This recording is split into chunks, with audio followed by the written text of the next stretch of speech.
Hello friends, good evening. मैं CA Dhananjay Kumar Tiwari आज आप लोगों के बीच में एक इम्पॉर्टेंट टॉपिक को डिस्कस करूंगा, टैली पे और कंसेप्ट को भी। तो आइए आज का टॉपिक पे चर्चा करते हैं। और आज का टॉपिक है एक्सपोर्ट अंडर जीएसटी। तो जैसे कि आप लोग नेम से समझते हैं, एक्सपोर्ट मतलब होता है कोई भी गुड्स या सर्विसेज इंडिया के बाहर भेजना। तो जीएसटी में इसके अंदर जो भी प्रोविज़न है उसको डिस्कस करेंगे और उसके बाद टैली पे एंट्री करेंगे। तो आइए समझ लेते हैं कि कैसे एक्सपोर्ट होता है जीएसटी के अंदर। तो एक्सपोर्ट जीएसटी के अंदर सिंपल तरीके से होता है, लेकिन उसका टैक्सेशन का तरीका अलग होता है। तो उसमें दो तरीके होते हैं एक्सपोर्ट करने के। पहला होता है under bond LUT.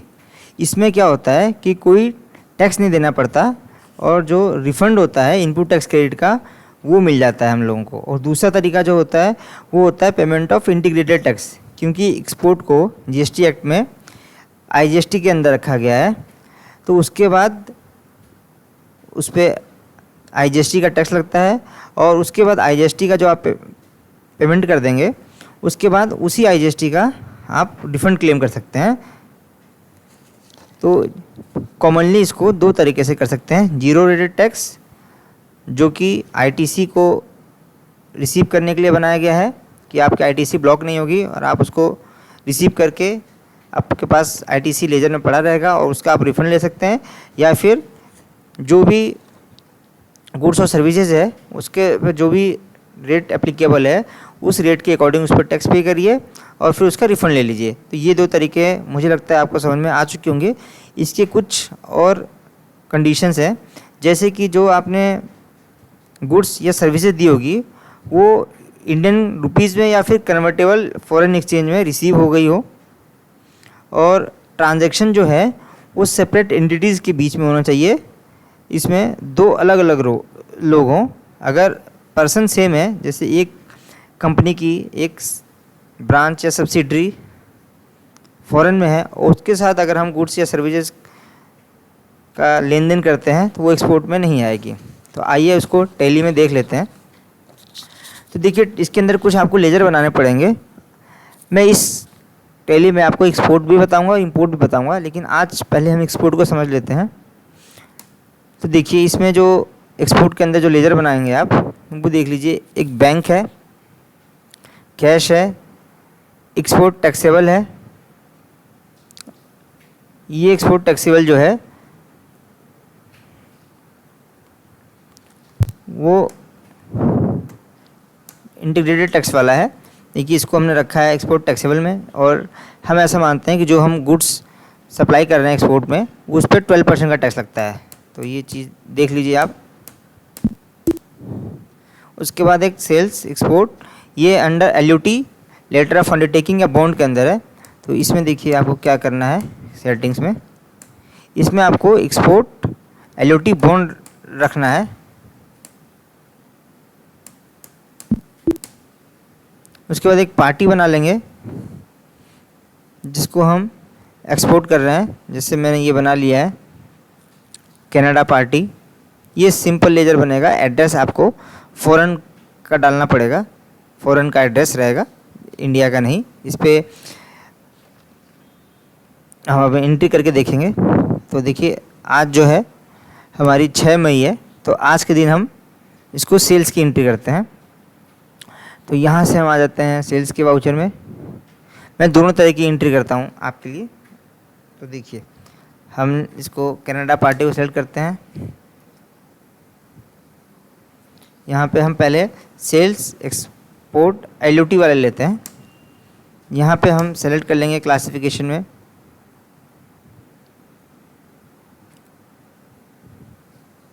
Export LUT और बॉन्ड में। यहाँ पे हमारे पास कॉटन है, हम मानते हैं हम कॉटन सेल्स कर रहे हैं यहाँ पे। तो कॉटन ले लिया, 200 पीसेज ले लिए और ये होते हैं 400 के हिसाब से। तो 80,000 का हम कर रहे हैं। यहाँ पे कोई टैक्स नहीं देना हमें। अगर हम आईजीएसटी का लेजर सेलेक्ट भी करते हैं तो देखिए टैक्स नहीं आएगा, ये इंपॉर्टेंट चीज़ है। तो यानी कि इस पर टैली आप को कैलकुलेट टैक्स करेगा भी नहीं और आपको करना भी नहीं है। तो मैंने ये कर दिया है, हम इसको हटा देंगे यहाँ से, ये समझाने के लिए था। उसके बाद ई वे बिल की इन्फॉर्मेशन हम नहीं देना चाहते हैं, आपके पास होगी तो उसको कर दीजिए और यहाँ पे इसको हम सर्च कर दिए। सेकंड केस में देखेंगे, यही कनाडा पार्टी है और ये मैं आपको समझाने के लिए कर रहा हूँ, पार्टी आप अलग अलग भी रख सकते हैं। और ये यहाँ पे एक्सपोर्ट टैक्सेबल लेते हैं, इसको अंडर सेल्स अकाउंट रखा था और यहाँ पे देखिए, यहाँ पे हम करेंगे एक्सपोर्ट टैक्सेबल, यानी कि इस वाले पे लगेगा। और ये हम कॉटन सेल कर रहे हैं, ये हम 300 पीसेज बेच रहे हैं, रेट 400 रुपीज़ का ही है। अब यहाँ देखिए IGST हम ले लेते हैं, यहाँ देखिए 14,400 का हमें IGST आ गया है। इसको आप क्रॉस चेक कर सकते हैं 12% ले रहा है कि नहीं, बिल्कुल। तो आप देख सकते हैं कि हमारा जो है 1,34,400 का ये इनवॉइस वैल्यू आ गया। लेकिन इसमें आप समझने वाली बात ये है कि फॉरेन की कंट्री पे जो हम आइटम सेल कर रहे हैं उस पर IGST या GST एक्ट लगता नहीं है। तो सामने वाली पार्टी जो है वो हमको जो हमारा कॉस्ट होगा प्लस हमारा जो मार्जिन होगा, यानी कि टोटल इनवॉइस वैल्यू देगी, वो हमको IGST का पेमेंट नहीं करेगी। तो जो हमें, क्योंकि उससे IGST हमको अपने जेब से देना है, बाद में उसका रिफंड लेना है, आउट ऑफ पॉकेट है। तो पार्टी तो हमको देने वाली है सिर्फ 1,20,000 रुपये। तो उस केस में देखिए, आपको समझा देता हूँ। बैलेंस शीट में जा रहे हैं और यहाँ पे हम गए करंट लायबिलिटीज़ में, यहाँ पे देखिए हमारा कनाडा पार्टी है। ये लेजर आप डेटर में रखिएगा, मैंने इसको क्रिएटर में रखा हुआ था, इस वजह से यहाँ पे आ गया है। तो ये देखिए एक्सपोर्ट टैक्सेबल जो है, हमको पार्टी को 1,20,000 ही लेने हैं, लेकिन IGST आउट ऑफ पॉकेट है, इसका रिफंड लेना है। तो देखिए इसके लिए क्या करेंगे हम, इसके लिए हम एक एडजस्टमेंट एंट्री पास करेंगे और जनरल वाउचर में जाके, क्योंकि हमें पार्टी को क्या करना है, कम करना है, तो पार्टी को क्या करेंगे, क्रेडिट करेंगे। अब चूंकि इस केस में हम लोगों ने, मैं इसको भी सही कर देता हूँ, यहाँ पे हमने इसको क्रिएटर्स में रखा हुआ है, इसको हमको डेटर्स में रख देंगे तो वो एकदम आपको समझ में आ जाएगा। देखिए अब पार्टी जो है, अभी इसका बैलेंस सही हो चुका है, एक मिनट देख लेते हैं।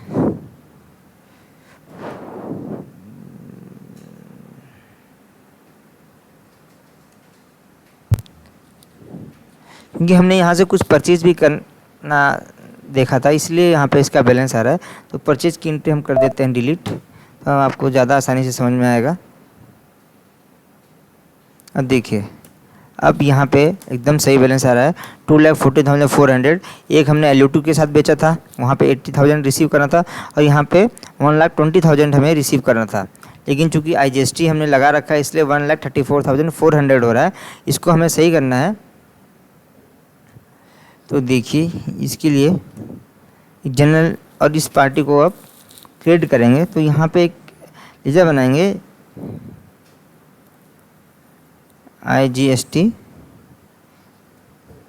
IGST refundable.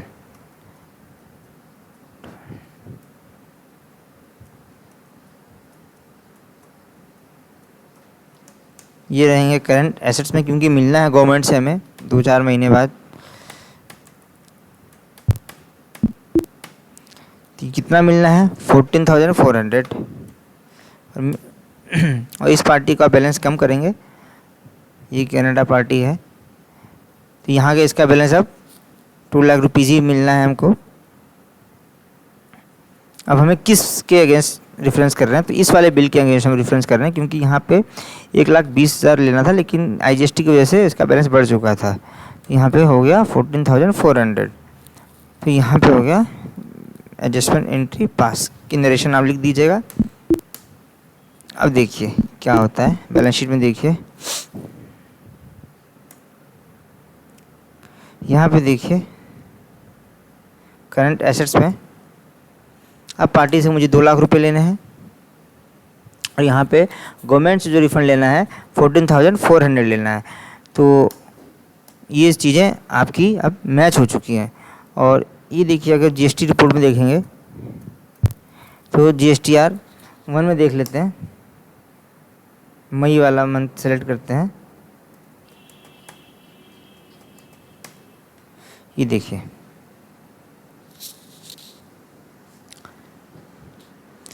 एक्सपोर्ट इनवॉइसेस में टेबल नंबर 6 पे ये जो था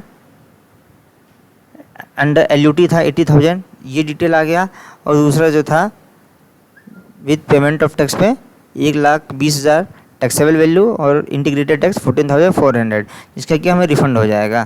तो ये इस तरह से आप एक्सपोर्ट की एंट्री जीएसटी में कर सकते हैं। तो आपको इसी तरह की कुछ अधिक जानकारियाँ चाहिए होगी तो मेरे चैनल को सब्सक्राइब करिएगा और देखते रहिएगा। इसके बाद ही हम इंपोर्ट पे वीडियो बनाएंगे और उसके बाद प्रोडक्शन वाले एंट्रीज कैसे होती हैं टैली पे, उस पर वीडियो बनाएंगे। तब तक के लिए बहुत बहुत धन्यवाद। Good night.